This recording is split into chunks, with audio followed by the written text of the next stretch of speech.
श्रुतिस्मृतिपुराणानामालयं करुणालयं नमामि भगवत्पादशङ्करं लोकशङ्करं शङ्करं शङ्कराचार्यं केशवं बादरायणं सूत्रभाष्यकृतौ वन्दे भगवन्तौ पुनः पुनः भारतीकरुणापात्रं भारतीपदभूषणं भारतीपदमारूढं भारतीतीर्थमाश्रये विद्याविनयसम्पन्नं वीतरागं विवेकिनं वन्दे वेदान्ततत्त्वज्ञं विधुशेखरभारतीं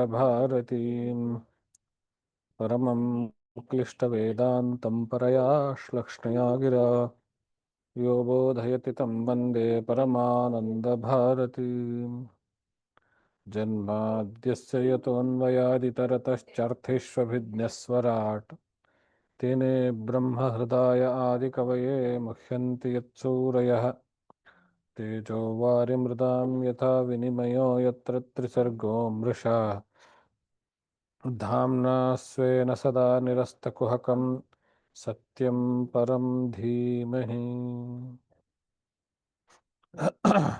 ಜಿಜ್ಞಾಸುಗಳೇ, ಬಾದರಾಯಣ ಪ್ರಣೀತವಾಗಿರುವಂತಹ ಅಷ್ಟಾದಶ ಮಹಾಪುರಾಣಗಳಲ್ಲಿ ಬಹಳ ಮಹತ್ವವಾದದ್ದು, ಪ್ರಸಿದ್ಧವಾದದ್ದು ಶ್ರೀಮದ್ ಭಾಗವತ ಮಹಾಪುರಾಣ. ಅದರಲ್ಲಿ ನಾವು 5ನೇ ಸ್ಕಂದದಲ್ಲಿ ಕಾಲೂರಿ ಜಡಭರತೋಪಾಖ್ಯಾನವನ್ನ ಮುಗಿಸಿದ್ವಿ. ಜಡಭರತನು ತನ್ನ 3ನೇ ಜನ್ಮದಲ್ಲಿ ಜ್ಞಾನವನ್ನು ಸಂಪೂರ್ಣವಾಗಿ ಪಡೆದುಕೊಂಡು ಮತ್ತೆ ಇನ್ಯಾವ ಸಂಘಗಳಿಗೂ ಸೇರದೆ, ಯಾವ ಸಂಘಗಳಿಂದಲೂ ಅಂಟಿಸಿಕೊಳ್ಳದೆ, ನಾನು ಇದೇ ಕೊನೆ ಶರೀರವಾಗಿ ಮುಕ್ತನಾಗಬೇಕು ಅನ್ನುವಂತಹ ದೃಢ ನಿಶ್ಚಯದಿಂದ ಸಂಘ ಉಂಟಾಗುವಂತಹ ಯಾವುದೇ ಕೆಲಸಗಳನ್ನು ಅವರು ಮಾಡ್ತಾ ಇರಲಿಲ್ಲ. ಅರ್ಥಾತ್ ಬಹಳ ತಟಸ್ಥವಾಗಿ ಇರ್ತಾ ಇದ್ರು. ಅದು ಜನರಿಗೆ ಮೂಢನಂತೆ ಕಾಣಿಸ್ತಾ ಇತ್ತು. ಹಾಗೆಯೇನೆ ಅಣ್ಣ ತಮ್ಮಂದರಿಂದ ಸಾಕಷ್ಟು ಕೆಲಸಗಳನ್ನೆಲ್ಲ ಮಾಡಿಸಿಕೊಂಡು ಆಮೇಲೆ ಒಬ್ಬ ಕಾಡು ಜನರಿಂದ ಕಾಳಿದೇವಿಗೆ ಬಲಿಯನ್ನ ಕೊಡುವಂತಹ ಪ್ರಸಂಗಕ್ಕೆ ಒಳಗಾಗಿ ಇವನ ಜ್ಞಾನದಿಂದ ಆ ವಿಗ್ರಹ ಭಸ್ಮ ಪುಡಿಯಾಗಿ ಅದರಿಂದ ಪ್ರತ್ಯಕ್ಷ ಕಾಳಿಯೇ ಹೊರಬಂದು ಯಾವ ಕಾಡು ಜನರು ಇವರನ್ನು ಬಲಿ ಕೊಡಬೇಕು ಅಂತ ಯೋಚನೆ ಮಾಡಿದ್ರೋ ಅವರನ್ನೇ ಬಲಿ ಪಡೆದುಕೊಳ್ಳುವಂತಹ ಘಟನೆ ನೋಡಿದ್ವಿ.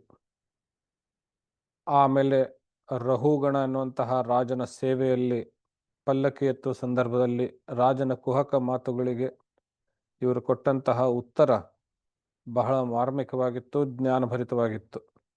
ಈ ಉತ್ತರದಿಂದ ತಲ್ಲಣಗೊಂಡಂತಹ ಅಥವಾ ಸ್ತಬ್ಧನಾದಂತಹ ರಹುಗಣನು ಉಪದೇಶವನ್ನು ಕೇಳ್ತಾನೆ. ಆ ಉಪದೇಶವನ್ನು ಇವರು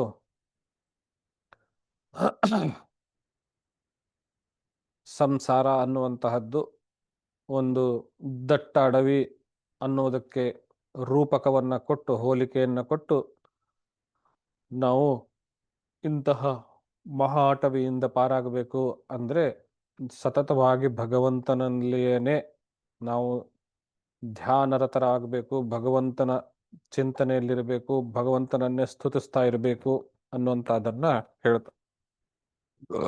ಆ ಒಂದು ಉಪದೇಶದ ಪ್ರಕಾರ ರಹುಗಣನು ಕೂಡ ತನ್ನ ಅಹಂಕಾರ ಇಲ್ಲಾದಿಗಳನ್ನು ಕಳೆದುಕೊಂಡವನಾಗಿ ಭಗವಂತನಾದ ವಾಸುದೇವನ ಸ್ಮರಣ, ಕೀರ್ತನ, ಚಿಂತನಗಳಲ್ಲಿ ತೊಡಗುತ್ತಾನೆ.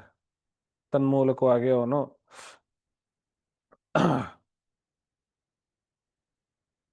ಆ ಶರೀರವನ್ನ ಆದಷ್ಟು ಬೇಗ ಬಿಟ್ಕೊಂಡು ಬೇರೆ ಬೇರೆ ಶರೀರಗಳ ಪ್ರಾರಬ್ಧದ ಆಧಾರದ ಮೇಲೆ ಬೇರೆ ಶರೀರಗಳ ಮೂಲಕ ಭಗವಂತನ ಕೃಪೆಗೆ ಪಾತ್ರನಾಗ್ತಾನೆ, ಆ ಶರೀರಗಳನ್ನು ಬೇಗ ಬೇಗ ದಾಟ್ಕೊಂಡು.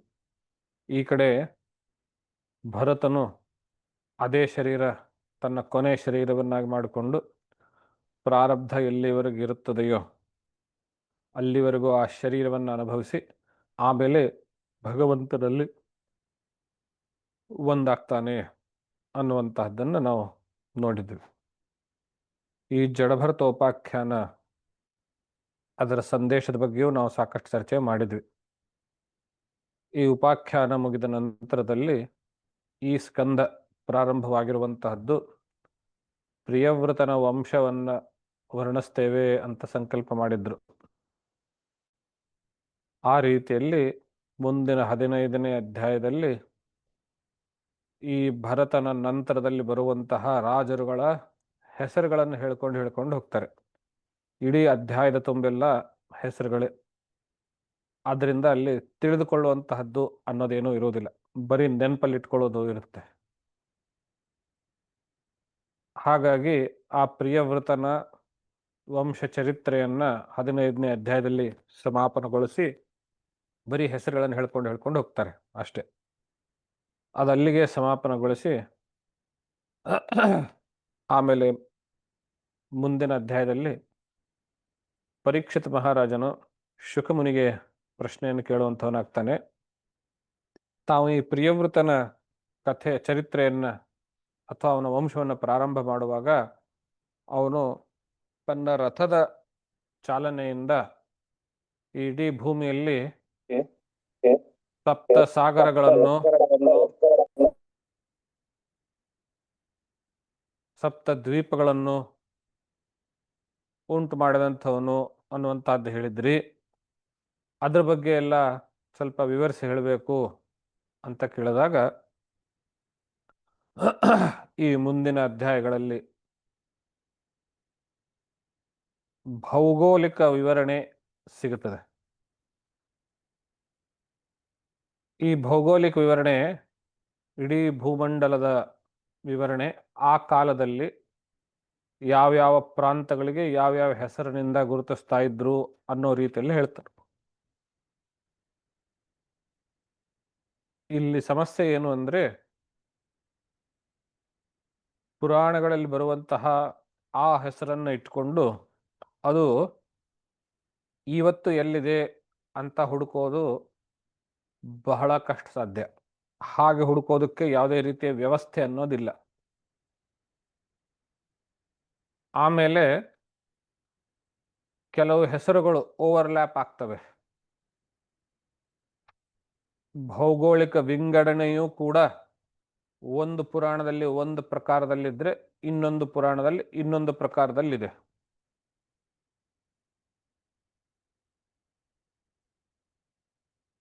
ಅದನ್ನಿಟ್ಕೊಂಡು ವ್ಯಾಖ್ಯೆಯನ್ನು ಬರೆದಂತಹ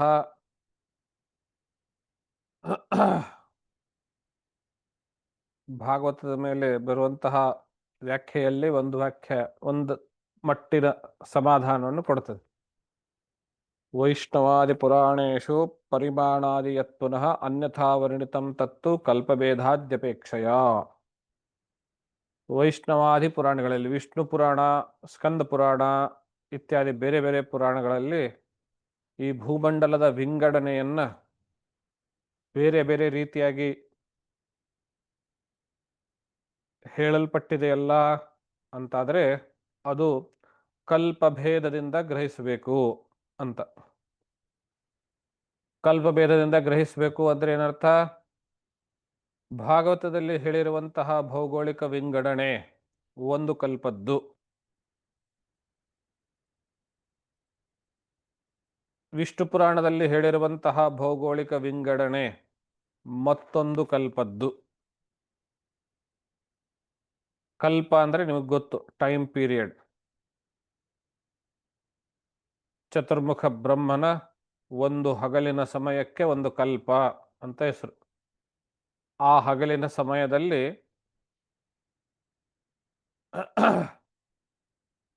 14 ಮನ್ವಂತರಗಳು ಆಗೋಗ್ತವೆ. ಒಂದೊಂದು ಮನ್ವಂತರದಲ್ಲಿ 71 ಮಹಾಯುಗಗಳು ಆಗೋಗ್ತವೆ. 71 ಮಹಾಯುಗಗಳಲ್ಲಿ ಒಂದೊಂದು ಮಹಾಯುಗದಲ್ಲಿ 4 ಯುಗಗಳಾಗೋಗ್ತವೆ. 4 ಯುಗಗಳ ಪೂರ್ಣ ಅವಧಿ 43,20,000 ವರ್ಷಗಳು. ಇವಾಗ ಕಲ್ಪ ಅಂದ್ರೆ ಅದು ಎಷ್ಟು ದೊಡ್ಡ ಸಮಯ ಅವಧಿ ಅನ್ನೋದನ್ನು ನೀವು ಗ್ರಹಿಸಿ.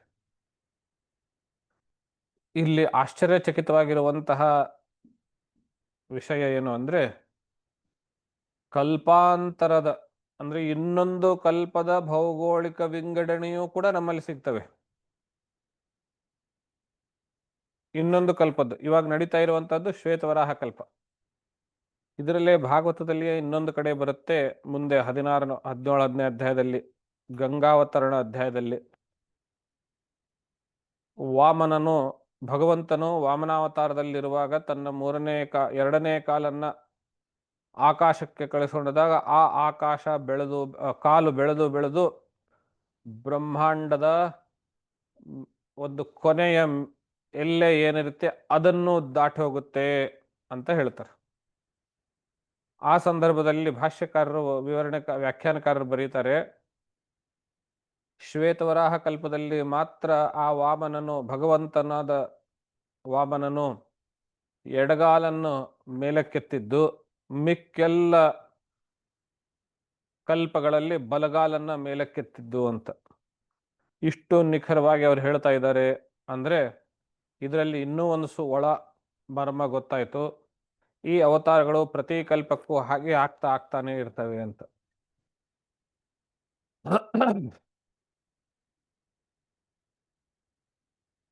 ಅದೇ ರೀತಿ ವಾಮನಾವತಾರ ಪ್ರತಿಕಲ್ಪಕ್ಕಾಗಿದೆ ಅಂದ್ರೆ ರಾಮಾವತಾರವು ಪ್ರತಿಕಲ್ಪಕ್ಕೆ, ಕೃಷ್ಣಾವತಾರವು ಪ್ರತಿಕಲ್ಪಕ್ಕೆ.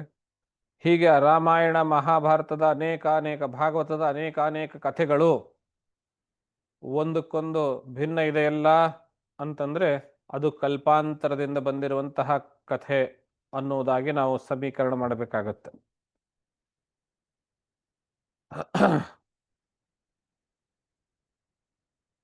ಈ ಕಲ್ಪಾಂತರದ ರಾಮಾವತಾರ ಪ್ರತಿ ಕಲ್ಪದಲ್ಲಿಯೂ ಪ್ರತಿ ತ್ರೇತಾಯುಗದಲ್ಲಿಯೂ ನಡೆಯುತ್ತೆ ಅನ್ನೋದಕ್ಕೆ ಇನ್ನೊಂದು ಕಥೆಯನ್ನು ಹೇಳ್ತಾರೆ. ರಾಮಾವತಾರ ಪರಿಸಮಾಪ್ತಿ ಆಗುವ ಸಂದರ್ಭದಲ್ಲಿ ಹನುಮಂತ ರಾಮನನ್ನ ಬಿಟ್ಟು ಒಂದು ಕ್ಷಣನೂ ಇರ್ತಾ ಇರಲಿಲ್ಲ. ಇವಾಗ ಅವತಾರ ಪರಿಸಮಾಪ್ತಿ ಮಾಡಬೇಕಾಗಿದೆ, ಹನುಮಂತ ಇರೋವರೆಗೂ ಅವತಾರ ಪರಿಸಮಾಪ್ತಿ ಮಾಡೋದಕ್ಕೆ ಬಿಡೋದಿಲ್ಲ. ಆದ್ರಿಂದ ಹೇಗಾದ್ರೂ ಆ ಉಪಾಯದಿಂದ ಅವನನ್ನು ಆಚೆ ಕಳಿಸ್ಬೇಕು.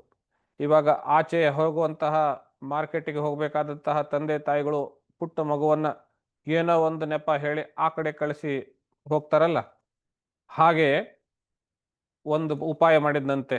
ಈ ಕಥೆ ಎಲ್ಲಿದೆ ನನಗೆ ಸಿಕ್ಕಿಲ್ಲ, ಅದು ಬಹಳ ಪ್ರಸಿದ್ಧವಾಗಿದೆ ಕಥೆ. ರಾಮ ಉಪಾಯ ಮಾಡಿದ್ದಂತೆ, ತನ್ನ ಉಂಗುರ ಒಂದು ಪಾತಾಳಕ್ಕೆ ಹಾಕಿದ್ದಂತೆ, ತಾನೇ ಬೇಕು ಅಂತಲೇ. ಹನುಮಂತನಿಗೆ ಹೇಳ್ದ, ನನ್ನ ಉಂಗುರ ಬಿತ್ತು ತೆಗೆದುಕೊಂಡು ಬಾ, ಇದು ವಿಶೇಷವಾದ ಉಂಗುರ, ನೀನು ಅಶೋಕವನದಲ್ಲಿ ಸೀತೆಗೆ ಕೊಟ್ಟಿರುವಂತಹ ಉಂಗುರ ಇದು, ಅಂತದ್ದು ವಿಶೇಷವಾದ ತೆಗೆದುಕೊಂಡು ಬಾ. ಅದನ್ನು ಬೆನ್ನಟ್ಟಿ, ಆ ಉಂಗುರ ಬೆನ್ನಟ್ಟಿ ಅವನು ಪಾತಾಳಕ್ಕೆ ಹೋದಂತೆ. ಆ ಉಂಗುರ ಪಾತಾಳಕ್ಕೆ ಹೋದಾಗ ಅಲ್ಲಿ ಪಾತಾಳದ ಅಧಿಪತಿ ಎದುರುಗಡೆ ಇರುವಂತವನು, ಯಾರು ನೀನು, ಎಲ್ಲಿಂದ ಬಂದೆ ಅಂತ ಹೇಳಿದ್ರೆ, ಹೀಗೆ ನಾನು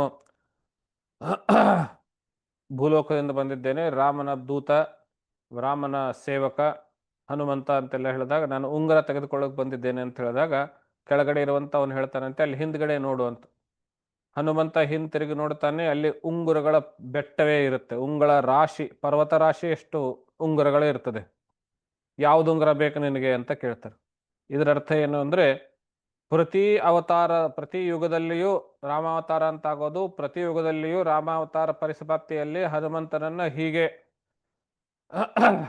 ಉಂಗುರದ ಮೂಲಕ ಯಾಮರಿಸಿದ್ದು ಅನ್ನುವಂತಹ ಸಾಂಕೇತಿಕ ಕಥೆ. ಅಂದ್ರೆ ಪ್ರತಿ ಯುಗಗಳಲ್ಲಿ ಅವತಾರ ಆಗ್ತಾ ಇರ್ತದೆ, ಪ್ರತಿ ಕಲ್ಪದಲ್ಲಿ ಅವತಾರ ಆಗ್ತಾ ಇರ್ತದೆ ಅನ್ನೋದಕ್ಕೆ ಸಾಂಕೇತಿಕವಾಗಿ ಹೇಳುವಂತಹ ಕಥೆ ಇದು. ನಾವು ಶಬ್ದಶಃ ತೆಗೆದುಕೊಳ್ಬೇಕಾಗಿಲ್ಲ. ಗ್ರಹಿಸಬೇಕಾಗಿರುವಂತಹ ಅಂಶ ಇಷ್ಟೇ, ಕಲ್ಪಾಂತ ಭೇದದಿಂದ ಪ್ರಸಿದ್ಧವಾಗಿರುವಂತಹ ಸತ್ಯನಾರಾಯಣ ಕಥೆ ಪ್ರಾರಂಭವಾಗದ ಕೊನೆಯಲ್ಲಿ ನಾವೇನು ಹೇಳ್ತೇವೆ, ಅಧ್ಯಾಯ ಮುಗಿಯುವಾಗ ಇತಿ ಶ್ರೀ ಸ್ಕಂದ ಪುರಾಣೇ ರೇವಾಖಂಡೇ ಸತ್ಯನಾರಾಯಣ ಕಥಾಯಾಮ್ ಅಂತ ಹೇಳ್ತೇವೆ. ಆದರೆ ರೇವಾಖಂಡದಲ್ಲಿ ಸ್ಕಂದ ಪುರಾಣ ಮೂಲ ಗ್ರಂಥವನ್ನು ತೆಗೆದುಕೊಂಡು ರೇವಾಖಂಡವನ್ನು ಹುಡುಕಿ ನೋಡಿದರೆ ಸತ್ಯನಾರಾಯಣ ಕಥೆಯೇ ಸಿಗುವುದಿಲ್ಲ. ಆದರೂ ಅದನ್ನು ಶಾಸ್ತ್ರಿಗಳು ಜ್ಞಾನ ತುಂಬ ಜ್ಞಾನಿಗಳು ಅದನ್ನು ಏನು ಹೇಳ್ತಾರೆ,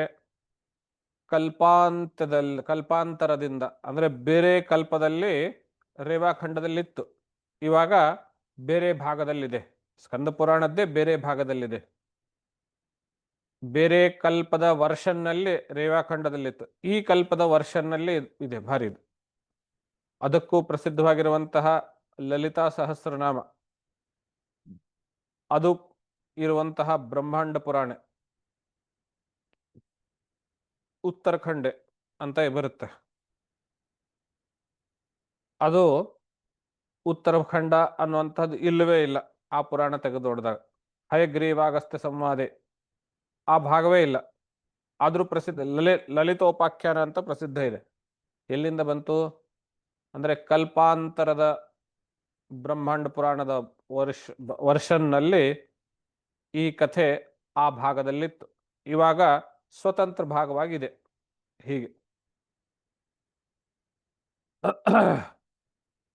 ಇಂತಹ ಅನೇಕ ಪಟ್ಟಿ ಮಾಡ್ತಾ ಹೋದರೆ ಒಂದು 100 ಸಿಗಬಹುದು. ನಾನು ನೆನಪಿರಲಿಲ್ಲ ಅಷ್ಟು ಹೇಳಿದೆ. ಒಟ್ಟಾರೆಯಾಗಿ ಕಲ್ಪಾಂತದಲ್ಲಿರುವಂತಹ ಘಟನೆಗಳು, ಪುರಾಣದ ವರ್ಷನ್ಗಳು, ಭೌಗೋಳಿಕ ವಿಂಗಡಣೆಗಳು ಅವೆಲ್ಲವೂ ನಮಗಿಲ್ಲಿ ಸಿಗ್ತಾ ಇದ್ದಾವೆ ಅನ್ನೋದು ಬಹಳ ಮಹತ್ವದ ವಿಚಾರ.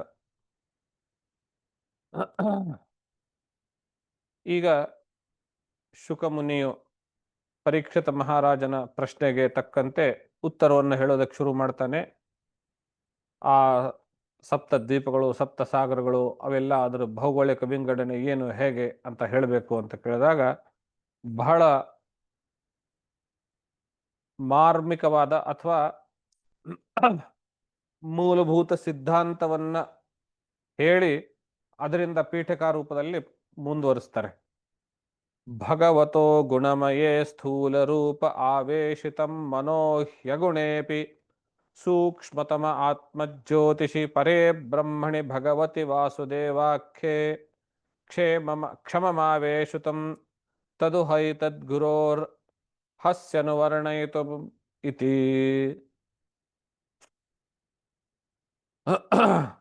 ಅಗುಣೇ ಅಪಿ, ಅಗುಣನಾಗಿದ್ದರೂ ಕೂಡ, ಆತ್ಮಜ್ಯೋತಿಷಿ ಸ್ವಯಂ ಜ್ಯೋತಿ ಆಗಿದ್ರೂ ಕೂಡ, ಪರೇ ಬ್ರಹ್ಮಣಿ ಪರಬ್ರಹ್ಮನಾಗಿರುವಂತಹ ಭಗವಂತನಾಗಿರುವಂತಹ ಆ ವಾಸುದೇವ ಎಂಬವನಲ್ಲಿಯೇನೇ, ಆ ಭಗವಂತನೇ ಅವನ ದೆಸೆಯಿಂದಲೇನೆ ಪಂಚಮಿ ಭಕ್ತಿ ಗುಣಮಯೇ ಸತ್ವರಜಸ್ತಮೋ ಗುಣಗಳಿಂದ ಕೂಡಿಕೊಂಡಿರುವಂತಹ ಆ ಮಾಯೋಪಾಧಿಯ ಮೂಲಕವಾಗಿ ಸ್ಥೂಲ ರೂಪ ಆವೇಶಿತಂ, ಸ್ಥೂಲ ರೂಪವಾಗಿರುವಂತಹ ಈ ಜಗತ್ತು ಅನ್ನೋದು ಹೊರಬಂತು ಅಂತ ಹೇಳ್ತಾರೆ. ಅರ್ಥಾತ್ ಈ ಜಗತ್ತೆಲ್ಲವೂ ಆ ಭಗವಂತನ ಶರೀರವೇ ಅಥವಾ ಆ ಭಗವಂತನ ಅವಯವಗಳೇ ಅನ್ನೋ ರೀತಿಯಲ್ಲಿ ಹೇಳ್ತಾರೆ. ವಿರಾಟ್ ಪುರುಷನ ವರ್ಣನೆಯಲ್ಲೂ ನಾವು ನೋಡಿದ್ವಿ, ಹಾಗೆ ಹೇಳಿದೆ. ಅವ್ಯಕ್ತವಾಗಿರುವಂತಹದ್ದು ವ್ಯಕ್ತಗೊಂಡಾಗ ಈ ಜಗದಾಕಾರದಲ್ಲಿ ನಿಲ್ಲುತ್ತೆ ಅನ್ನುವಂತಹದ್ದು ಭಗವತ್ಪಾದರ ತೈತ್ರಿಯೋಪನಿಷತ್ತಿನ ಭಾಷ್ಯದಲ್ಲಿ ಬರುವಂತಹದ್ದು. ಎಲ್ಲವನ್ನೂ ಸಮೀಕರಿಸಿ ನೋಡಿದಾಗ ಈ ಜಗತ್ತು ಬ್ರಹ್ಮದ ಸಗುಣ ಭಾವ, ಸಗುಣ ರೂಪ ಅನ್ನುವಂಥದ್ದು ಹೇಳ್ತು.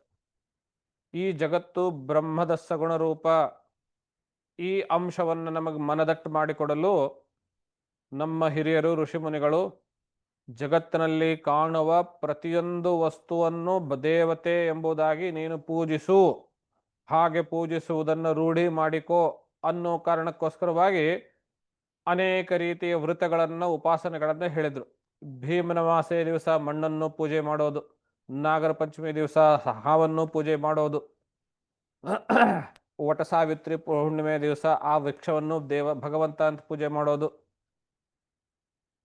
ಈಗ ಕಳೆದ 10-15 ದಿವಸಗಳಲ್ಲಿ ಏನೇ ಛಟ್, ಉತ್ತರ ಭಾರತದಲ್ಲಿ ಛಟಿ ಮಯ್ಯ ಅಂತ ಹೇಳಿ ಗಂಗೆಗೂ ಪೂಜೆ ಮಾಡೋದೇನೆ. ಹೀಗೆ ಪ್ರತಿಯೊಂದನ್ನು ಭಗವಂತ ಎನ್ನುವ ರೀತಿಯಲ್ಲಿಯೇ ಪೂಜೆ ಮಾಡೋದಕ್ಕೆ ನಮಗೆ ಕಲಿಸಿಕೊಟ್ರು. ಅದರ ಉದ್ದೇಶ ಏನಾಗಿತ್ತು? ಇದೆಲ್ಲವೂ ಭಗವಂತನೇ ಅಂತ ನೀನು ತಿಳಿದುಕೋ, ಸರ್ವಂ ಖಲ್ವಿದಂ ಬ್ರಹ್ಮ ಎನ್ನುವಂತಹ ಸಂದೇಶ ನಮಗೆ ಕೊಡಬೇಕಾಗಿತ್ತು. ಅದು ಈ ವೃತ ಉಪಾಸನೆಗಳ ಮೂಲಕ ನಮಗೆ ತಿಳಿ ಹೇಳಿದರು. ಫಾಸಿಲ್ ಪಳೆಯುಳಿಕೆ, ಅದನ್ನು ನಾವು ಸಾಲಿಗ್ರಾಮ, ಅದರಲ್ಲಿ ವಿಷ್ಣು ಇದ್ದಾನೆ ಅಂತ ಪೂಜೆ ಮಾಡು ಅಂತ ಹೇಳಿದರು. ತುಂಬ ಮೆದುವಾಗಿರುವಂತಹ, ಬಹಳ ಡೆನ್ಸ್ಡ್ ಆಗಿರುವಂತಹ ಕಾರ್ಬನ್ನಿಂದ ಕೂಡಿರುವಂತಹದ್ದು ಶಿಲೆ, ಅದರೂ ಬಾಣ ನರ್ಮದಾ ತೀರದಲ್ಲಿರುವಂತಹದ್ದು, ಅದು ಅದರಲ್ಲಿ ಶಿವ ಇದ್ದಾನೆ ಅನ್ನೋ ರೀತಿಯಲ್ಲಿ ನಮಗೆ ಹೇಳಿಕೊಟ್ರು. ಅಂದರೆ ಯಾವುದೇ ರೀತಿಯಿಂದಲೂ ನೀನು ಇಡೀ ಜಗತ್ತಿನ ಎಲ್ಲ ಕಡೆಯಲ್ಲಿಯೂ ಭಗವಂತನಿದ್ದಾನೆ ಅನ್ನೋದನ್ನು ತಿಳಿಸ್ಕೊಟ್ರು. ನಾವು ಮನೆಯಲ್ಲಿದ್ದಾಗ, ಚಿಕ್ಕವರಿದ್ದಾಗ ಹೊಸ್ತಿಲನ್ನು ಮುಟ್ಟಿದ್ರೆ ಮಗು ಹೊಸ್ತಲಲ್ಲಿ ಲಕ್ಷ್ಮಿ ಇರ್ತಾಳೆ, ಕಾಲು ತಾಕಿತಲ್ಲ ನಮಸ್ಕಾರ ಮಾಡು ಅಂತ ಹೇಳ್ತಾರೆ. ನ್ಯೂಸ್ ಪೇಪರ್ ಕಾಲಿಗೆ ತಾಕಿದ್ರು ಮಗು ಅದು ಸರಸ್ವತಿ ಕಣಪ್ಪ ನಮಸ್ಕಾರ ಮಾಡು ಅಂತ ಹೇಳ್ತಾರೆ. ಹೀಗೆ ಹೆಜ್ಜೆ ಹೆಜ್ಜೆನಲ್ಲೂ ಪ್ರತಿಯೊಂದನ್ನು ಭಗವಂತನೆಂಬುದಾಗಿ ಕಾಣು ಎನ್ನುವುದಕ್ಕೆ ಒಂದು ರೀತಿ ಟ್ರೈನಿಂಗ್ ಅದು ನಮಗೆ ಕೊಡ್ತಾ ಇರೋದು. ಅದು ಮೂಢನಂಬಿಕೆ ಅಲ್ಲ. ಅದಕ್ಕೆ ಆಧಾರ ಎಲ್ಲಿದೆ? ಅನೇಕ ಕಡೆ ಇದೆ, ಭಾಗವತದಲ್ಲೂ ಇದೆ. ಅಗುಣನಾಗಿರುವಂತಹ ವಾಸುದೇವನ ಸಗುಣ ರೂಪವೇನೇ ಈ ಜಗತ್ತು ಅನ್ನುವಂತಹದ್ದು. ಈ ಜಗತ್ತನ್ನ ಇನ್ ಮುಂದೆ ವಿಂಗಡಣೆ ವಿವರಣೆ ಹೇಳ್ತಾ ಹೋಗ್ತಾರೆ. ಯೋ ವಾ ಅಯಂ ದ್ವೀಪ ಕುವಲಯ ಕಮಲ ಕೋಶಾಭ್ಯಂತರ ಕೋಶೋ ನಿಯುತ ಯೋಜನ ವಿಶಾಲ ಸಮವರ್ತುಲೋ ಯಥಾ ಪುಷ್ಕರ ಪತ್ರಂ. ಅಯಂ ದ್ವೀಪ, ಈ ದ್ವೀಪ ಇದು ಜಂಬೂ ದ್ವೀಪ ಅಂತ. ಇಲ್ಲಿ ಅಯಂ ಅನ್ನೋ ಪದಕ್ಕೆ ಜಂಬೂ ದ್ವೀಪ ಅಂತ ಹೇಳ್ತಾರೆ. ಯಾಕೆ ಅಂದ್ರೆ ಇದೇ ಸ್ಕಂದದ ಮೊದಲನೇ ಅಧ್ಯಾಯದಲ್ಲಿ ನೋಡಿದ್ವಿ ನಾವು, ಸಪ್ತ ಸಾಗರಗಳು, ಹಾಲಿನ ಸಾಗರ, ಲವಣದ ಸಾಗರ, ಮಧ್ಯದ ಸಾಗರ ಇತ್ಯಾದಿ ಸಾಗರಗಳು, ಅದರಲ್ಲಿ ಬೇರೆ ಬೇರೆ ದ್ವೀಪಗಳು ಅನ್ನೋದನ್ನು ನಾವು ಹೆಸರನ್ನು ಅಲ್ಲಿ ನೋಡಿದ್ವಿ. ಅದರಲ್ಲಿ ಜಂಬೂ ದ್ವೀಪ ಅನ್ನೋದೊಂದಿತ್ತು. ಅದರ ವಿವರಣೆ, ಆ ಜಂಬೂ ದ್ವೀಪದ ವಿಂಗಡಣೆ ಇಲ್ಲಿ ಕೊಡ್ತಾ ಇದ್ದಾರೆ. ಅದು ಹೇಗಿದೆ ಅಂದರೆ, ಕಮಲ ಪುಷ್ಪದಂತೆ ಅನೇಕ ಆವರಣಗಳಿಂದ ಕೂಡಿದೆ ಅಂತ. ಹಾಗೆ ಕಮಲ ಪುಷ್ಪ ಒಳಗಡೆ ಇದ್ದು ಮಧ್ಯದಲ್ಲಿಟ್ಟು ಅದರ ಸುತ್ತಮುತ್ತಲೂ ಹೀಗೆ ಹೀಗೆ ಪೆಟಲ್ಸ್ಗಳು ಬರ್ತಾ ಇರ್ತವೆ. ಆ ಪೆಟಲ್ಸ್ಗಳು ಹೇಗೆ ಒಂದೊಂದು ಸರ್ಕಲ್ ಅಲ್ಲಿ ಇರ್ತವೆ, first round, second round, third round ಅಂತ. ಹಾಗೆ ಇದೆ ಅನ್ನೋ ರೀತಿಯಲ್ಲಿ ವಿವರಣೆ ಕೊಡ್ತಾರೆ. ಅದು ಸುಮ್ಮನೆ ನಮಗೆ ಅರ್ಥ ಆಗೋದಕ್ಕೆ, ಆಸ್ ಇಟ್ ಈಸ್ ಹಾಗೆ ಇರುತ್ತೆ ಅಂತಲ್ಲ.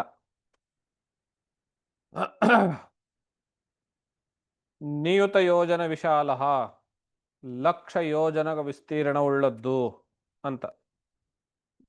ಇತ್ತೀಚೆಗೆ ಒಂದು ಸಂಶೋಧನೆಯನ್ನೇನೋ ಮಾಡಿದ್ರು. ಒಂದು ಯೋಜನೆ ಅಂತ ಹೇಳಿದ್ರೆ ಅದು 16 ಕಿಲೋಮೀಟರ್ ಅನ್ನೋ ರೀತಿಯಲ್ಲಿ, 16 ಸ್ಕ್ವೇರ್ ಕಿಲೋಮೀಟರ್ ಅನ್ನೋ ರೀತಿಯಲ್ಲಿ ಹೇಳಿದೆ. 1,00,000 ಯೋಜನದಷ್ಟು ಅಂತ ಹೇಳ್ತಾರೆ. ಇಲ್ಲಿರುವ ಮಾನಗಳು ನಾವು ಇವತ್ತಿನ ಮಾನಗಳನ್ನು ಹೊಂದಾಣಿಕೆ ಮಾಡೋದು ಬಹಳ ಕಷ್ಟ. ಸುಮ್ಮನೆ ಆ ಹೆಸರುಗಳ ಕಿವಿ ಮೇಲೆ ಬೀಳಲಿ ಅನ್ನೋ ರೀತಿಯಲ್ಲಿ ನಾವು ತಿಳಿದುಕೊಳ್ಬೇಕು. ಇವತ್ತು ಈ ನಮ್ಮ ಎದುರುಗಡೆ ಇರುವಂತಹ ಭೂಪಟಲದ ಮೇಲೆ ಈ ಪ್ರದೇಶ ಎಲ್ಲಿದೆ ತೋರಿಸಿ ಅಂತ ಹೇಳಿದ್ರೆ ನಿಖರವಾಗಿ ತೋರಿಸಿ ಹೇಳೋದು ಕಷ್ಟ. ಈ ಜಂಬೂ ದ್ವೀಪ ಏನಿದೆ ಅದರಲ್ಲಿ ಯಸ್ಮಿನ್ ನವ ವರ್ಷಾಣಿ ನವಯೋಜನ ಸಹಸ್ರಾಯಾಮ್ ಅಷ್ಟಭಿರ್ ಮರ್ಯಾದಾ ಗಿರಿಭಿ ಸುವಿಭಕ್ತಾನಿ ಭವಂತಿ. ಈ ಜಂಬೂ ದ್ವೀಪದಲ್ಲಿ 9 ವರ್ಷಗಳು ಅಂದ್ರೆ 9 ವಿಭಾಗಗಳು, ಒಂದೊಂದು ವಿಭಾಗಕ್ಕೆ ಒಂದೊಂದು ವರ್ಷ ಅಂತ ಹೆಸರಿಟ್ರು. ಆ ವರ್ಷಗಳು ಒಂದೊಂದು 8,000 ಯೋಜನೆಗಳು ವಿಸ್ತೀರ್ಣ.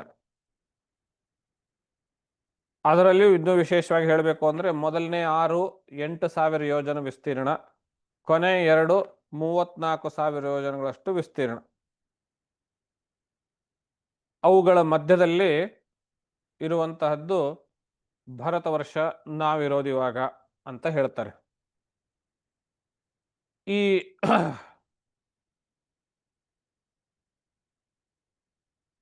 ಇದರ ಸುತ್ತಮುತ್ತಲೂ ಇರುವಂತಹ ಈ ಯೋಜನ ವರ್ಷಗಳು ಯಾವ್ದ್ಯಾವುದು ಅಂದರೆ ಒಟ್ಟು ವರ್ಷಗಳ ಹೆಸರುಗಳನ್ನು ಹೇಳ್ತಾರೆ. ಇಳಾವೃತ, ಭರತ, ಹರಿವರ್ಷ, ಭರತ ಅಂದರೆ ಭರತ ವರ್ಷ ಅಂತ, ಇಳಾವೃತ, ಭರತವರ್ಷ, ಹರಿವರ್ಷ, ಕಿಂಪುರುಷ, ರಮ್ಯಕ, ಹಿರಣ್ಮಯ, ಕುರು, ಭದ್ರಾಶ್ವ, ಕೇತುಮಾಲ ಎನ್ನುವಂತಹ 9 ಭಾಗಗಳು. ಈ 9 ಭಾಗಗಳನ್ನು ಡಿವೈಡ್ ಮಾಡಬೇಕಲ್ಲ, ಇಲ್ಲಿಂದ ಇಲ್ಲಿಗೆ ಮುಗೀತು ಈ ಭಾಗ, ಇಲ್ಲಿಂದ ಇಲ್ಲಿಗೆ ಮುಗೀತು ಈ ಭಾಗ ಅಂತ. ಹಾಗೆ ಡಿವಿಷನ್ ಪಾಯಿಂಟ್ ಯಾವುದು ಅಂತ ಹೇಳಿದ್ರೆ 8 ಪರ್ವತಗಳ ಹೆಸರನ್ನು ಹೇಳ್ತಾರೆ. ಅವುಗಳಿಗೆ ಕುಲಪರ್ವತಗಳು ಅಂತ ಹೇಳ್ತಾರೆ. ಕೆಲವು ಪುರಾಣಗಳಲ್ಲಿ ಸಪ್ತಕುಲ ಪರ್ವತಗಳು ಅಂತಲೂ ಹೆಸರಿದೆ. ನಾನು ಈಗಾಗಲೇ ಹೇಳಿದೆ, ಹೀಗೆ ಭಿನ್ನಾಭಿಪ್ರಾಯ ಬಂದರೆ ಅದು ಕಲ್ಪಾಂತರದಿಂದ ತೆಗೆದುಕೊಂಡಿದ್ದು, ಕಲ್ಪಭೇದದಿಂದ ಗ್ರಹಿಸಬೇಕು ಅಂತ. ಭಾಗವತದಲ್ಲಿ 8 ಕುಲ ಪರ್ವತಗಳ ಬಗ್ಗೆ ಹೇಳಿದ್ದಾರೆ. ನೀಲ, ಶ್ವೇತ, ಶೃಂಗವಂತ, ನಿಷಧ, ಹೇಮಕೂಟ, ಹಿಮಾಲಯ, ಮಾಲ್ಯವಂತ, ಗಂಧಮಾದನ ಅಂತ. ನೀವು ಇಡೀ ಪುರಾಣಗಳನ್ನ ಓದಿ ನೆನಪಿಟ್ಟುಕೊಳ್ಳುವಂತಹ ಒಂದು ಸ್ಥಿತಿಗೆ ಬಂದಾಗ ಈ ಎಲ್ಲ ಪರ್ವತಗಳ ಹೆಸರುಗಳು ಬೇರೆ ಬೇರೆ ಪುರಾಣಗಳಲ್ಲಿ ಬರುವಂತಹ ಪ್ರಧಾನ ದೈವತೆ ಅಂತ ಏನಿರುತ್ತೆ, ಆ ದೇವತೆಗೆ ಆಶ್ರಯ ಆಗಿರುವಂತಹ ಅಥವಾ ಆ ದೇವತೆಯೇ ತನ್ನ ಲೀಲಾ ಕಾರ್ಯ ಮಾಡುವಂತಹ ಪ್ರದೇಶಗಳಾಗಿರುತ್ತವೆ. ಆ ಪರ್ವತದ ತಪ್ಪಲಿನಲ್ಲಿ, ಆ ಪರ್ವತದಲ್ಲಿ, ಆ ಪರ್ವತದ ಗುಹೆಯಲ್ಲಿ ಅನ್ನೋ ರೀತಿಯಲ್ಲಿ. ಈಗ ಇಲ್ಲಿ ಹಿಮಾಲಯ ಪರ್ವತ, ಮಾಲ್ಯವಂತ ಪರ್ವತ, ಗಂಧಮಾದನ ಪರ್ವತ ಇವುಗಳು ಪ್ರಸಿದ್ಧವಾಗಿದೆ. ಹೇಮಕೂಟ ಪರ್ವತ ಅನ್ನುವಂಥದ್ದು ಪ್ರಸಿದ್ಧವಾಗಿದ್ದಾವೆ. ಮಿಕ್ಕ ಅವುಗಳು ಅಷ್ಟು ಪ್ರಸಿದ್ಧವಾಗಿಲ್ಲ, ಅಷ್ಟು ಹೆಸರು ಕೇಳಿಲ್ಲ. ಯಾಕೆ ಕೇಳಿಲ್ಲ? ಬೇರೆ ಬೇರೆ ಪುರಾಣಗಳನ್ನು ನಾವು ಓದಿಲ್ಲ. ಪ್ರಸಿದ್ಧವಾಗಿರುವಂಥ ರಾಮಾಯಣ, ಮಹಾಭಾರತ, ಭಾಗವತ ಅಷ್ಟನ್ನೇ ಓದಿದ್ದೀವಿ.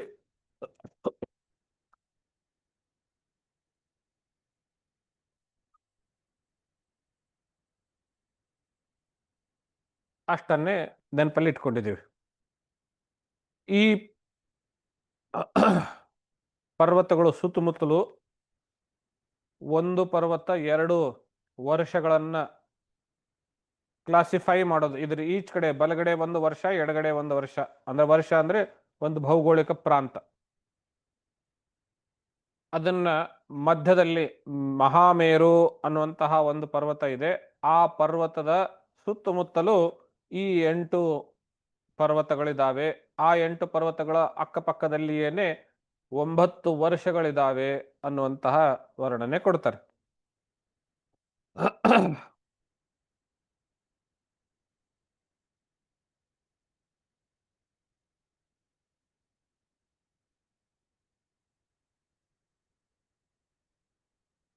ಇನ್ನು ಈ ಭೂಮಿಗೆ ಅನೇಕಾನೇಕ ನದಿ ನದಗಳು, ನದ ಅಂದ್ರೆ ನದಿ ಅಂದ್ರೆ ಸ್ತ್ರೀಲಿಂಗ, ನದ ಅಂದ್ರೆ ಗಂಡು ಪುಲ್ಲಿಂಗ. ನಿಮಗೆಲ್ಲ ಪ್ರಸಿದ್ಧವಾಗಿರುವಂತೆ ಬ್ರಹ್ಮಪುತ್ರ ಅನ್ನುವಂತಹದ್ದು ಪುಲ್ಲಿಂಗದ ಹೆಸರು. ಅದು ಸಂಸ್ಕೃತದಲ್ಲಿ ನದಿ ಅಂತ ಕರೆಸೋದಿಲ್ಲ, ನದ ಅಂತ ಕರೆಸ್ಕೊಳ್ತದೆ. ಹಾಗೆ ಅನೇಕ ನದಗಳು ನದಗಳು ಅಂತ ಬಹುವಚನದಲ್ಲಿ ಹೇಳ್ತಾರೆ. ಅನೇಕ ನದಿ ನದಗಳಿಂದ ಕೂಡಿರುವಂತಹದ್ದು, ಅನೇಕ ತೀರ್ಥಗಳಿಂದ ಕೂಡಿರುವಂತಹದ್ದು ಅಂತ ಹೇಳಿ, ಅದರಲ್ಲಿ ಬಹಳ ಮಹತ್ವದ್ದು, ಬಹಳ ವಿಷ್ಣುವಿನ ಪಾದದಿಂದಲೇನೆ ಹರಿದು ಬಂದಿರುವಂತಹ ತೀರ್ಥ ಅದು ಗಂಗೆ. ಎಲ್ಲಕ್ಕಿಂತ ಪಾವನವಾಗಿರುವಂತಹದ್ದು. ಆ ಗಂಗೆ ಬಗ್ಗೆ ಹೇಳಬೇಕು ಅಂತ ಶುಕ ಕೇಳಿದಾಗ, ಪರೀಕ್ಷಿತನು ಕೇಳಿದಾಗ ಶುಕ ಮುನಿಗಳು ಮುಂದುವರಿಸ್ತಾರೆ. ತತ್ರ ಭಗವತಃ ಸಾಕ್ಷಾತ್ ಯದ್ದಲಿಂಗಸ್ಯ ವಿಷ್ಣೋರ್ವಿಕ್ರಮತೋ ವಾಮಪಾದಾಂಗುಷ್ಟ ನಖ ನಿರ್ಭಿನ್ನ ಊರ್ಧ್ವಾಂಡ ಕಟಾಹ ವಿವರೇಣ ಅಂತಃ ಪ್ರವಿಷ್ಟಾ ಯಾ ಬಾಹ್ಯ ಜಲಧಾರ ತಚ್ಚರಣ ಪಂಕಜಾವನೆ ಜನಾರುಣ ಕಿಂಜಲ್ ಕುಂಕುಮೋಪರಂಜಿತಾಖಿಲ ಜಗದಘ ಮಲಾಪಹೋಪಸ್ಪರ್ಶನಾಮಲ ಸಾಕ್ಷಾತ್ ಭಗವತ್ಪದೀತ್ಯನುಪಲಕ್ಷಿತ ವಚೋಭಿಧೀಯಮಾನಾತಿ ಮಹತಾ ಕಾಲೇನ ಯುಗ ಸಹಸ್ರೋಪಲಕ್ಷಣೇನ ದಿವೋ ಮೂರ್ಧನ್ಯವತತಾರ ಯತ್ತದ್ವಿಷ್ಣು ಪದಮಾಹುಃ. ವಾಮನಾವತಾರದಲ್ಲಿ ವಾಮನನು ಭಗವಂತನು ತಾನು ಬಲಿಯಿಂದ ಪಡೆದುಕೊಂಡಿರುವಂತಹ 3 ಪದಗಳ ದಾನದಲ್ಲಿ ಮೊದಲನೇ ಪದದಿಂದ ಇಡೀ ಭೂಮಂಡಲವನ್ನೆಲ್ಲವನ್ನು ವ್ಯಾಪಿಸಿ, ಎರಡನೇ ಪದವನ್ನ ಆಕಾಶಕ್ಕೆ ಹಾಕಿದ. ಇಲ್ಲಿ ವಿಷ್ಣೋರ್ ವಿಕ್ರಮತೋ ವಾಮ ಪದಾಂಗುಷ್ಟ, ತನ್ನ ಎಡಗಾಲು ಅಂತ ಹೇಳ್ತಾರೆ. ಈಗಾಗಲೇ ಹೇಳಿದಂತೆ ಶ್ವೇತವರಾಹ ಕಲ್ಪದಲ್ಲಿ ಎಡಗಾಲು, ಮಿಕ್ಕೆಲ್ಲಾ ಕಲ್ಪದಲ್ಲಿ ಬಲಗಾಲು, ಅದನ್ನು ಮೇಲಕ್ಕೆತ್ತಿದ್ದು ಅನ್ನುವಂತಹ ವಿವರಣೆ ಬರುತ್ತೆ. ಬಹಳ ಜನ ನಾವು ಗಂಗೆ ಬಗ್ಗೆ ಹೇಳ್ತೀವಿ ಅಂದ್ರೆ ವಿಷ್ಣುವಿನ ಪಾದದಿಂದಲೇನೆ ಹುಟ್ಟಿದ್ದು ಅಂತ ಹೇಳ್ತೇವೆ. ನಿಜವಾಗ್ಲೂ ವಿಷ್ಣುವಿನ ಪಾದದಿಂದ ಹುಟ್ಟಿದ್ದು ಅಂತಲ್ಲ. ವಾಮನಾವತಾರದಲ್ಲಿ ತನ್ನ ಕಾಲನ್ನ ಮೇಲಕ್ಕೆತ್ತಿದಾಗ ಇಡೀ ದ್ಯುಮಂಡಲ, ಆಕಾಶ ಎಲ್ಲವನ್ನು ವ್ಯಾಪಿಸಿಕೊಂಡು ಆ ಕಾಲಿನ ಅಂಗುಷ್ಟದ ಉಗುರು ಬ್ರಹ್ಮಾಂಡದ ಒಂದು ಮೇರೆಯನ್ನು ಏನಿರುತ್ತೋ ಅದನ್ನ ಹರಿಯುತ್ತದೆ. ಅದರ ಆಚೆ ಈ ಜಲಧಾರ, ನದಿ, ಗಂಗೆ ಅದನ್ನೆಲ್ಲ ತುಂಬಿಕೊಂಡು ಹರಿತಾ ಇರ್ತಾಳೆ ಮೇಲ್ಗಡೆ. ಆ ಪದರು ವಿಷ್ಣುವಿನ ಪಾದದ ಉಗುರಿನಿಂದ ಛಿನ್ನವಾದಾಗ ಅದರ ಮೂಲಕವಾಗಿ ಗಂಗೆ ಕೆಳಗೆ ಬರ್ತಾಳೆ. ಬರುವಾಗ ಪಾದ ಸ್ಪರ್ಶವಾಗಿ ಆ ಪಾದಗಳನ್ನು ತೊಳೆಯುತ್ತಾ ಭಗವಂತನ ಪಾದದ ಮೂಲಕ ಬಂದಿರುವಂಥವಳಾದ್ದರಿಂದ, ಪಾದದಿಂದ ಅಲ್ಲ, ಪಾದದ ಮೂಲಕ, ವಾಯಪಾದ, ಪಾದ ಅಲ್ಲ, ಬಂದಿರುವ ಮೂಲಕ ಅವಳು ಪರಮಪಾವನಳು ಅಂತ ಪ್ರಸಿದ್ಧಿಯಾಗಿ ಜಗದಘ ಮಲಾಪಹೋ, ಜಗತ್ತಿನ ಎಲ್ಲ ಪಾಪಗಳನ್ನು ನಾಶ ಮಾಡಬಲ್ಲಂತಹ ಸಾಮರ್ಥ್ಯವುಳ್ಳವಳು ಅನ್ನುವಂಥದ್ದಾಗಿ ಅಲ್ಲಿಂದ ಬರಬೇಕಾದ್ರೆ 1000 ವರ್ಷಗಳ ಕಾಲದ ಪ್ರಯಾಣ ಮಾಡಿ ವಿಷ್ಣು ಪದ ಮಾಹುಹು, ವಿಷ್ಣು ಪದ ಅನ್ನುವಂತಹ ಲೋಕಕ್ಕೆ ಬರ್ತಾಳೆ. ಅದು ಮೇಲ್ಗಡೆ ಇರುವಂತಹ ಪದಕ್ಕೆ ಭಗವತ್ ಪದ ಅಂತ ಕರೀತಾರೆ.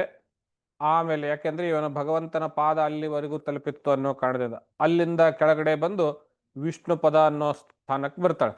ಯಾವುದಿದು ವಿಷ್ಣು ಪದ ಅಂದ್ರೆ ನಿಮಗೆ ಈಗಾಗಲೇ ಗೊತ್ತಿರುವಂತೆ, ಯಾವ ಲೋಕದಲ್ಲಿ ಧ್ರುವನು ತನ್ನ ತಪಶ್ಚರ್ಯದ ಮೂಲಕ ವರವನ್ನ ಪಡೆದುಕೊಂಡು ವಾಸವಾಗಿದ್ದಾನೆಯೋ ಕಲ್ಪಾಂತದವರೆಗೂ, ಆ ಲೋಕವೇ ವಿಷ್ಣುಪದ.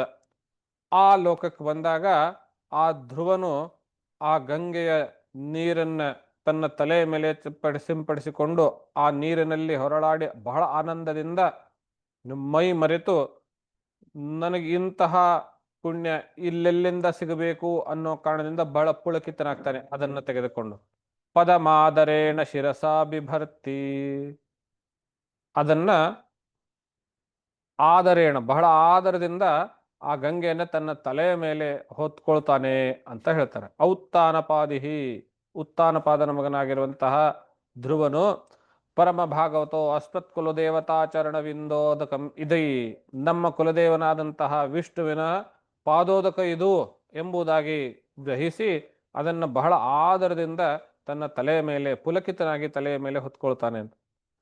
ಅಲ್ಲಿಂದ ಹೊರಟಂತಹ ಗಂಗೆ ಮುಂದೆ ಆ ವಿಷ್ಣು ಪದದಿಂದ ಕೆಳಗಡೆ ಬಂದು ಸಪ್ತರ್ಷಿ ಮಂಡಲಗಳಲ್ಲಿ ಹೋಗ್ತಾಳೆ. ಸಪ್ತರ್ಷಿ ಮಂಡಲಗಳು ಅಂದ್ರೆ ಈ ಸೃಷ್ಟಿಯ ಪ್ರಾರಂಭದಲ್ಲಿ ಮರೀಚಿ ಇತ್ಯಾದಿಗಳು ಏನು ಹುಟ್ಟಿದ್ರು ಅವರುಗಳು ವಾಸ ಮಾಡುವಂತಹ ಸ್ಥಾನ ಸಪ್ತರ್ಷಿ ಮಂಡಲ. ಆ ಮಂಡಲದಲ್ಲಿ ಸಪ್ತರ್ಷಿಗಳು ನಿರಂತರವಾಗಿ ಯೋಗಾವಿಷ್ಟರಾಗಿರ್ತಾರೆ ಕಲ್ಪಾಂತದವರೆಗೂ. ಆ ಮೂಲಕ ಬಂದಾಗ ಆ ಸಪ್ತರ್ಷಿಗಳು ಕೂಡ ಇದು ಬಹಳ ಪಾವನಕರವಾಗಿರುವಂತಹದ್ದು, ಬಹಳ ಪುಣ್ಯಕರವಾಗಿರುವಂತಹದ್ದು ಅನ್ನೋ ರೀತಿಯಲ್ಲಿ ಆ ಋಷಿಗಳು ಕೂಡ ಆ ಗಂಗೆಯನ್ನ ಬಹಳ ಪುಣ್ಯವಂತದ್ದಾಗಿ ತಮ್ಮ ತಲೆಯ ಮೇಲೆ ಸೇರಿಸ್ಕೊಳ್ತಾರೆ, ತಮ್ಮ ಜಟೆಯಲ್ಲಿ ಸಿಗಿಸ್ಕೊಳ್ತಾರೆ.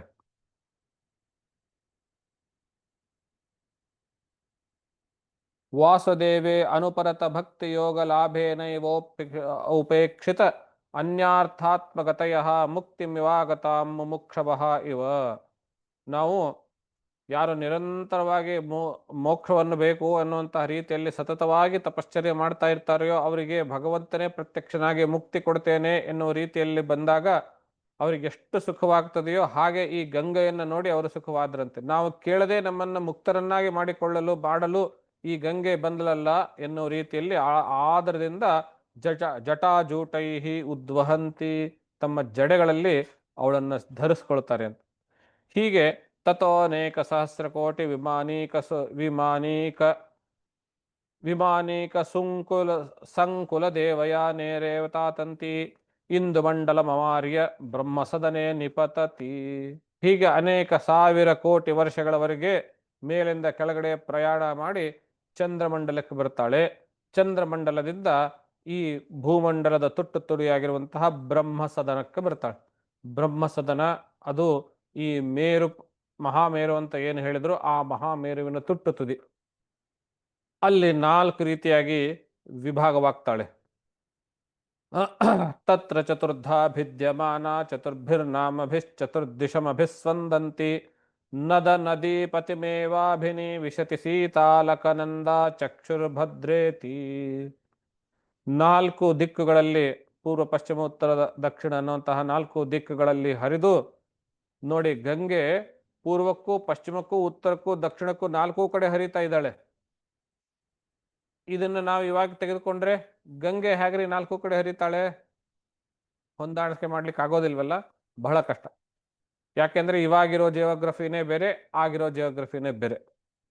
ನಾವು ಕಂಪೇರ್ ಮಾಡ್ದೇನೆ ಸುಮ್ಮನೆ ಅದರಲ್ಲಿ ಹೇಗಿದೆ ಅನ್ನೋದು ನಮ್ ಇಮ್ಯಾಜಿನೇಷನ್ ಮಾಡ್ತಾ ಹೋಗೋದು ಒಳ್ಳೆಯದು, ಸುಖಕರ. ಮೇಲಿಂದ ಬಿದ್ದಂತಹ ಗಂಗೆ 4 ವಿಭಾಗವಾಗಿ ಸೀತಾ, ಅಲಕನಂದ, ಚಕ್ಷು, ಭದ್ರಾ ಎಂಬ ರೀತಿಯಲ್ಲಿ ಪೂರ್ವ, ದಕ್ಷಿಣ, ಪಶ್ಚಿಮ, ಉತ್ತರ ಈ ದಿಕ್ಕುಗಳಲ್ಲಿ ಕ್ರಮವಾಗಿ ಸೀತಾ ಎಂಬ ಹೆಸರಿನ ಗಂಗೆಯ ಭಾಗ ಪೂರ್ವಕ್ಕೂ, ಅಲಕನಂದ ಎಂಬ ಹೆಸರಿನ ಗಂಗೆಯ ಭಾಗ ದಕ್ಷಿಣಕ್ಕೂ, ಚಕ್ಷುಹು ಎನ್ನುವಂತಹ ಹೆಸರಿನ ಗಂಗೆಯ ಭಾಗ ಪಶ್ಚಿಮಕ್ಕೂ, ಭದ್ರಾ ಎನ್ನುವಂತಹ ಹೆಸರಿನ ಗಂಗೆಯ ಭಾಗ ಉತ್ತರಕ್ಕೂ ಹರ್ಕೊಂಡು ಹೋಗ್ತಾಳೆ ಅಂತ. ಇವಾಗ ನಾವು ಭೂಮಿ ಮೇಲೆ ಭಾರತದಲ್ಲಿ ಯಾವುದನ್ನು ಗಂಗೆ ಅಂತ ಕರಿತೀವೋ ಅದು ಅಲಕನಂದ.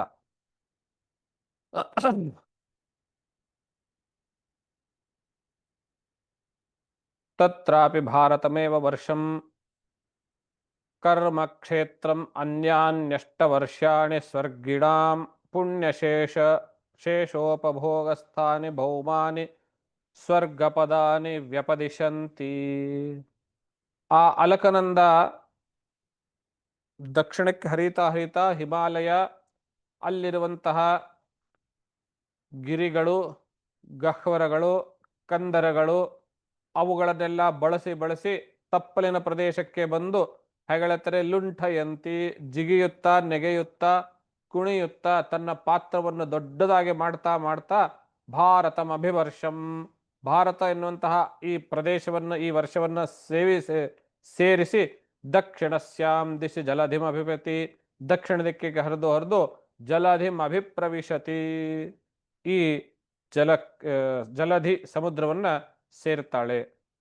ಇದರ ಜೊತೆಗೆ ಅನ್ಯೇ ನದಾ ನದ್ಯಶ್ಚ ವರ್ಷೇ ಸಂತಿ ಬಹುಶೋ ಮೇರ್ವಾದಿಗಿರಿ ದುಹಿತರಹ ಶತಶಃ. ಗಂಗೆಯ ಜೊತೆಗೆ ಅನೇಕ ನೂರಾರು ನದಗಳು ಮೇರುಗಿರಿಯಲ್ಲಿಯೇ ಹುಟ್ಟಿ ಜೊತೆಗೆ ಇರುವಂತಹ ಇತರ ಗಿರಿಗಳಲ್ಲಿಯೂ ಹುಟ್ಟಿ ಹೇಗೆ ಕರೆದಿದ್ದಾರೆ? ಮೇರುವೇ ಮೊದಲಾದ ಇತರ ಗಿರಿ ದುಹಿತರಹ, ಗಿರಿಯ ಹೆಣ್ಣು ಮಕ್ಕಳಂತೆ, ಪರ್ವತದ ಹೆಣ್ಣು ಮಕ್ಕಳಂತೆ ಈ ನದಿಗಳು. ಗಿರಿ ದುಹಿತರಹ, ದುಹಿತ ಅಂದ್ರೆ ಹೆಣ್ಮಗು, ಗಿರಿ ದುಹಿತರಹ ಗಿರಿಯ ಹೆಣ್ಣು ಮಕ್ಕಳಂತೆ ಈ ನದಿಗಳು, ನೂರಾರು ನದಿಗಳು ಹರಿದು ಆ ಸಮುದ್ರವನ್ನು ಸೇರ್ತವೆ.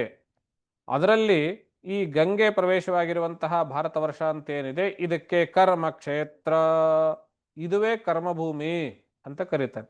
ಮಿಕ್ಕಿರುವಂತಹ ಇಳಾವರ್ತ ಇತ್ಯಾದಿ 8 ವರ್ಷಗಳೇನಿದಾವೆಯೋ ಅವೆಲ್ಲವೂ ಪುಣ್ಯ ಶೇಷೋಪಭೋಗ ಸ್ಥಾನಾನಿ ಭೌಮಾನಿ ಸ್ವರ್ಗಪದಾನಿ ವ್ಯಪದಿಶಂತಿ.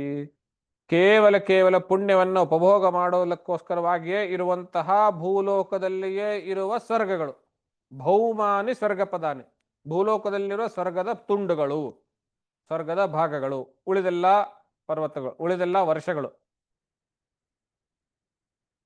ಭಾರತ ವರ್ಷ ಅನ್ನೋದೇ ಮಾತ್ರ ಕರ್ಮಭೂಮಿ. ಅಂದ್ರೆ ಏನರ್ಥ? ಆ ಉಳಿದ ವರ್ಷಗಳಲ್ಲಿ ನೀವು ಪುಣ್ಯ ಉಪಭೋಗ ಮಾಡಬಹುದೇ ಹೊರತು ಮುಂದಿನ ಜನ್ಮಗಳಿಗೆ ಅಥವಾ ಮುಂದಿನ ಬೇಕಾಗೋಕ್ಕೆ ಪುಣ್ಯಾದಿಗಳನ್ನು ಸಂಗ್ರಹ ಮಾಡ್ಲಿಕ್ಕಿಲ್ಲ. ಅಲ್ಲ, ಸಂಚಯ ಅನ್ನೋದೇನು ಇರೋದಿಲ್ಲ ಅಲ್ಲಿ. ಅಲ್ಲಿ ಬರೀ ಕೇವಲ ಪ್ರಾರಬ್ಧ ಅಷ್ಟೇನೆ. ಆಗಾಮಿ ಇಲ್ಲ, ಸಂಚಿತ ಇಲ್ಲ. ಅಲ್ಲಿ ಆಗಾಮಿ ಅನ್ನೋದೇನು ಇರೋದೇ ಇಲ್ಲ, ಕೇವಲ ಪ್ರಾರಬ್ಧ. ಹಾಗೆ ಆ ಭೂಮಿಗಳಲ್ಲಿ ಆ ವರ್ಷಗಳಲ್ಲಿ ಇರುವಂತಹವರ ಒಂದು ವೈಶಿಷ್ಟ್ಯತೆ ಹೇಳ್ತಾರೆ. ಅಲ್ಲಿ ದೇವಕಲ್ಪಾನಾಂ, ದೇವತೆಗಳ ಮಾನದಂತೆ ಇವರಿಗೆ ಆಯುಸ್ಸಂತೆ. ಮನುಷ್ಯ ಮಾನದಂತೆ ಆಯುಸ್ಸಲ್ಲ, ದೇವತೆಗಳ ಮಾನದಂತೆ ಆಯುಸ್ಸವರಿಗೆ. ಅಂದ್ರೆ 10,000 ವರ್ಷ ಅವ್ರು ಬದುಕಬಹುದು. 10,000 ಆನೆಗಳ ಬಲ ಒಬ್ಬನಿಗೆ ಇರಬಹುದು. ವಜ್ರದಂತಹ ಕಠೋರವಾಗಿರುವಂತಹ ಶರೀರ ಅವನಿಗೆ ಇರಬಹುದು. ಅವನು ಬಲದಿಂದಲೂ ಪ್ರಾಯದಿಂದಲೂ ನಿತ್ಯವಾಗಿ ಆನಂದವಾಗಿರುವಂತಹ 16ನೇ ವಯಸ್ಸಿನಲ್ಲಿಯೇ ಸತತವಾಗಿರುವಂಥವನು, ನಿರಂತರವಾಗಿ ಸುಖವನ್ನು ಪಡೆಯುತ್ತಾ ಇರುವಂಥವನು. ಸಾಯೋದು ಇನ್ನ 1 ವರ್ಷ ಇದೆ ಅನ್ನೋಷ್ಟೊತ್ತಿಗೆ ತನ್ನ ಸಂತಾನವನ್ನು ಪಡೆದುಕೊಂಡು ಮುಂದಿನ ತಲೆಮಾರನ್ನು ಮುಂದುವರಿಸಿ ಅವನು ಮುಂದಿನ ವರ್ಷ ತನ್ನ ಶರೀರವನ್ನು ಬಿಡೋನು.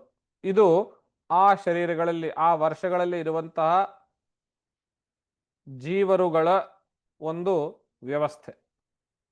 ಹೀಗೆ ಈ ಭಾರತ ವರ್ಷದಲ್ಲಿ ಕರ್ಮಭೂಮಿಯಾಗಿರುವಂತಹದ್ದು, ಪುಣ್ಯಭೂಮಿಯಾಗಿರುವಂತಹದ್ದು, ಇಲ್ಲಿ ಸಾಕ್ಷಾತ್ ಭಗವಂತನು ವಾಸುದೇವನ ರೂಪದಲ್ಲಿ ಇಲ್ಲಿ ವಾಸವಾಗಿದ್ದಾನೆ ಅಂತ ಹೇಳ್ತಾ, ಉಳಿದ 8 ವರ್ಷಗಳಲ್ಲಿ ಭಗವಂತನು ಬೇರೆ ಬೇರೆ ರೂಪಗಳಲ್ಲಿ ವಾಸವಾಗಿದ್ದಾನೆ ಅನ್ನೋದನ್ನ ವಿವರಣೆ ಹೇಳ್ತಾರೆ. ಆ ವಿವರಣೆಯನ್ನ ನಾವು ನಾಳೆ ದಿವಸ ಮುಂದುವರಿಸೋಣ ಅಂತ ಹೇಳ್ತಾ, ಈ ಭೂಮಂಡಲದ ವಿಂಗಡಣೆ, ಗಂಗೆಯ ಅವತರಣ ಇತ್ಯಾದಿ ಭಾಗಗಳನ್ನು ತಮ್ಮೆಲ್ಲರ ಹೃದಯ ಕಮಲದಲ್ಲಿರುವಂತಹ ಪರಮಾತ್ಮ ನಡೆಯಲ್ಲಿ ಅರ್ಪಿಸಿ ವಾಣಿಗೆ ವಿರಾಮವನ್ನು ನೀಡುತ್ತೇವೆ. ತತ್ಸತ್ ಶ್ರೀಕೃಷ್ಣಾರ್ಪಣಮಸ್ತು. ಎಲ್ರಿಗೂ ನಮಸ್ಕಾರ, ಶುಭರಾತ್ರಿ. ನಮಸ್ಕಾರ ಗುರುಜಿ. ನಮಸ್ಕಾರ ಗುರುಗಳ. ಒಂದು ಪ್ರಶ್ನೆ. ಹಾ ಹೇಳಿ. ಅದೇ ಈ ಭರತೋಪಾಖ್ಯಾನದೊಳಗ ತಾವು ಹೇಳಿದ್ರಲ್ಲ, ಭರತ ಬೇರೆ ಬೇರೆ ಶರೀರ ಪಡ್ಕೊಂಡು ಬೇರೆ ಬೇರೆ ರೂಪ ತಾಳೆ ಬೇರೆ ಬೇರೆ ಜನ್ಮ ತಾತನ ಅಂತ ಹೇಳ್ತಾರಲ್ಲ. ಬಟ್ ಆ ಭರತನಿಂದ ನೆಕ್ಸ್ಟ್ ಜಿಂಕೆ ರೂಪ ತಾತನೆ, ಆಮೇಲೆ ಮತ್ತೆ ಬೇರೆ ಬ್ರಾಹ್ಮಣ ರೂಪ ತಾತನ ಎಲ್ಲ ಬರ್ತಾನಲ್ರಿ. ಬಟ್ ಅವನಿಗೆ ಭರತ ವರ್ಷ ಅಂತ ಹೆಸರು ಬಂದದ್ದು ಯಾವಾಗ? ಮೊದಲನೇ ಜನ್ಮದಲ್ಲಿ ಆಲ್ರೆಡಿ ಅವನಿಗೆ ಭಾರತ ವರ್ಷ ಅಂತ ಹೆಸರು ಬಂದು ಅವನ ಆಡಳಿತದಿಂದ ಇಡೀ ವರ್ಷಕ್ಕೆ ಭಾರತ ವರ್ಷ ಅಂತ ಹೆಸರು ಬಂದು ನಂತರವೇನೆ ಅವನು ಅರಮನೆ ಬಿಟ್ಟು ಕಾಡಿಗೆ ಹೋಗಿದ್ದು. ಮತ್ತೆ ಈ ಸಾಧನೆ ಎಲ್ಲ ಆಮೇಲೆ ಮಾಡಿದ್ದಂದ್ರೆ, ಆಮೇಲೆ ಭರತ ಆದ್ಮೇಲೆ? ಹೌದು, ಅವನಿಗೆ ಹೆಸರು ಬದಲಾವಣೆ ಆಗ್ಲಿಲ್ಲ, ದೇಶದ ಹೆಸರು ಬದಲಾವಣೆ ಆಯ್ತು. ಅಲ್ಲ ಗುರುಗಳ, ನಂದು ಅಭಿಪ್ರಾಯ ಹೆಂಗಿತ್ತಂದ್ರೆ, ಭರತ ಇಷ್ಟೆಲ್ಲ ಸಾಧನೆ ಮಾಡಿದ ನಂತರ, ಅಂದ್ರೆ ಜಡ ಭರತ ಆಗಿ ಮೋಕ್ಷ ಪಡೆದ ನಂತರ ಅವನಿಗೆ ಈ ಒಂದೇ ಹೆಸರು ಭರತಕ್ಕೆ ಬಂತು, ಭರತ ಖಂಡಕ್ಕೆ ಬಂತು. ಇಲ್ಲ, ಅವನು ಧರ್ಮಾಡಳಿತ ವರ್ಣಾಶ್ರಮ ವ್ಯವಸ್ಥೆ ಆಧಾರದ ಮೇಲೆ, ಧರ್ಮದ ಆಧಾರದ ಮೇಲೆ ಆಡಳಿತ ಮಾಡಿರೋದ್ರಿಂದ ಅವನಿಗೆ ಹೆಸರು ಬಂತು, ಅವನ ವೈಯಕ್ತಿಕ ಸಾಧನೆಯಿಂದ ಅಲ್ಲ. ಓಹೋ, ಭರತನ ಅವತಾರ ಇದ್ದಾಗನೇ ಭರತ ರಾಷ್ಟ್ರ ಆಗಿ ಹೋಗ್ತಿತ್ತು. ಅವನ ಆಡಳಿತದ ಆಧಾರದ ಮೇಲೆನೆ ರಾಜ್ಯಕ್ಕೆ ಹೆಸರು ಬಂದಿದ್ದು. ಆಡಳಿತ ಧರ್ಮಾಧಾರಿತವಾಗಿತ್ತು, ವರ್ಣಾಶ್ರಮ ವ್ಯವಸ್ಥೆಯಿಂದ ಕೂಡಿತ್ತು.